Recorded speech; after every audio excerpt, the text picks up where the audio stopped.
Hi everyone, this is Laura. Welcome back to Client Stories with DNAngels, where we dive into the incredible and sometimes unbelievable world of genetic genealogy. So, today we have a story that's part mystery, part investigation, part cautionary tale. So buckle up, there's one roller coaster ahead. This is certainly my craziest case of 2024. So, let's get started. A few months ago, DNAngels were contacted by a woman named Crystal. She claimed to have been kidnapped as a child. Not only that, she said she found herself on one of the missing children's databases, pictures and all. And she had a letter from the FBI, which was crazy. It was an email, and I don't know. We checked out the name. It all looked okay, sort of. So naturally, we were intrigued by this and very eager to help. And since this case involved something so serious as a potential FBI investigation, our founder, Laura, not me, took it personally, and I was thrilled to be her assistant on that. It's great to be able to work with her, especially in something that seems so interesting. So, first of all, ignore me. I have Invisalign, got new retainers, and I'm slurring. So, I don't know, it's life, right? So, anyway, well, all right. So, at first glance, this seemed like a case that was tailor-made for genetic genealogists like ourselves. It was a mystery from her past, DNA clues, a chance to reunite a missing child with her family. Like, that's what we want to do. Everyone deserves to know who they are. And this, especially this, that's craziness. But things quickly took a turn and got very, very complicated. So, Crystal, she had significant social media presence. Significant. She frequently posted about her situation. She literally named the family she grew up with, including pictures, addresses, everything about them. And she did make some pretty shocking claims against her family. Trafficking, kidnapping, drug dealing, abuse, you name it, pedophile. The list goes on and on and on and on. She even included their photos, addresses, and other identifying details on her social media about this biological family of hers.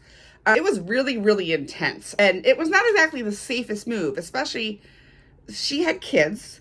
And she said she feared for her life, but oh my goodness, I can't imagine why. Anyway, here's the thing. Although Crystal wasn't using her real name or profile, we don't even have it. It's not, it wasn't made known to us. That first started a little bit. It was a little tricky to validate her claims and gather the DNA information that we needed. But again, we follow the DNA. You could tell us any story in the world. We're not going to listen to it. We're going to follow the DNA and tell you where it brings us. That's the science. So she did provide a few photos and an FBI sketch of the woman it was an FBI photo of the little girl who was kidnapped. I'm not going to mention her name. And a composite sketch from the FBI of the alleged abductor. She provided this information up front. So we could look up this case online, that was pretty interesting. When we finally got into the DNA analysis, things got even stranger. Crystal insisted she was this kidnapped girl, even pointed at similarities between her childhood photo. She's got a picture of herself and the one that was on the FBI. And I mean, it's hard to tell in a 2-year-old. That's a hard thing to tell. And it was just like, she said she had some identifying data, which was just like, something so simple. I don't want to say, but it was like, everyone has that. I don't know that it would be identifying data, she didn't talk. There's certain things you could tell, like if you have like a detached earlobe, that's not going to really change unless you have surgery, but it wasn't like that at all. So, and then she brought out the FBI letter to show us. So that was interesting. She says that she was contacted by the FBI because this little girl had inherited millions and millions of dollars, like $20 million. And that someone abroad was trying to claim she was this girl, the kidnapped girl. And so that would be fraud. She's fraudulently taking over this girl's identity. There were some red flags then. So first of all, we did check the name on the FBI, and it really was a person in the FBI, as far as we can tell. But if we could check that, anyone could check that, right? It was an email, which I thought was odd. You'd think if something so critical that you would have an agent come knock on your door. And we are lucky enough to actually have someone who retired from the FBI here with us. And she's like, this is weird. It's not coming from the proper email system. So now we're like, oh gosh, this is crazy. So we went ahead and approached this really delicately to her because she was like all over the place, like all over the place. And it was just like, before we said you have no DNA, we're like, these might not match up. We're kind of preparing her. We approach things delicately.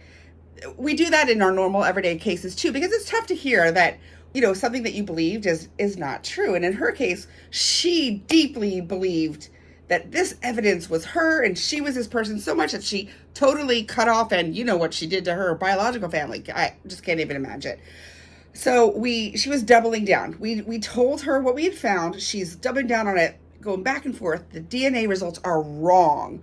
I am the missing child. Look at this little freckle. It proves I am the child. She had in the photo of the missing girl, it was black and white, and it looked like, she had like orange bows in her hair. She showed us a picture of herself as a toddler with orange bows in her hair, but it's orange bows. Everyone could have had orange bows. It wasn't like a, unique necklace that no one else has, that kind of thing. So we just really started digging into this. We had no evidence, and we went back and forth for days. And she's like, yes, you do. And we have no evidence for that.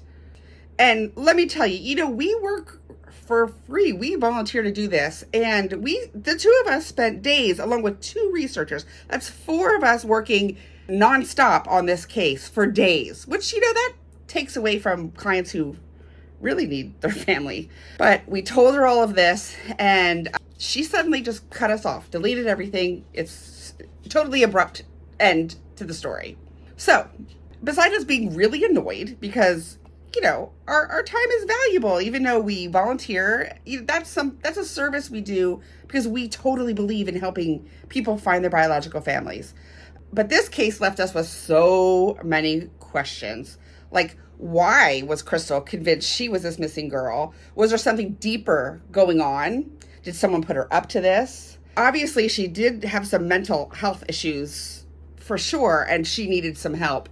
It looked like everything was made up evidence as far as the FBI papers.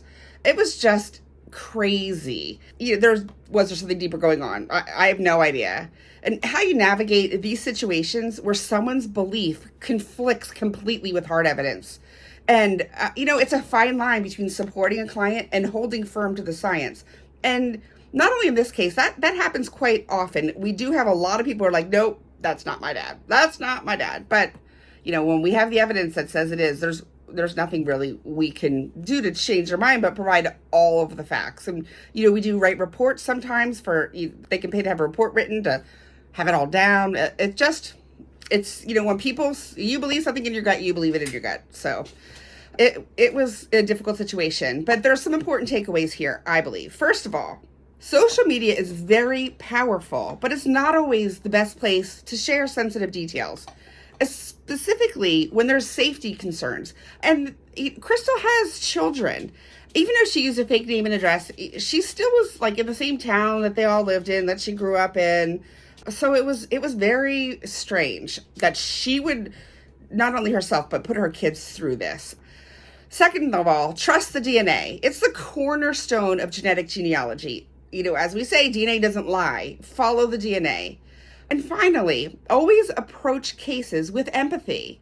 People come to us with their stories and their pain, and they're often very fresh to this pain. They just found a DNA test and found out their dad wasn't their dad. That's devastating. It's our job to handle that with care. And, we do go to court, take courses on that. We work with different counselors on that. It's very, very important. So, what do you guys think about Crystal's case? Have you ever heard a story that's so crazy? Let me know in the comments if you have any other really interesting ones like that. And if you enjoyed this video, don't forget to like, subscribe, and share it. And let's do a black heart today because this was crazy, and that'll help support our casework and our site. Until next time, keep digging into the past and unlocking the stories that make us who we are, and we'll see you soon.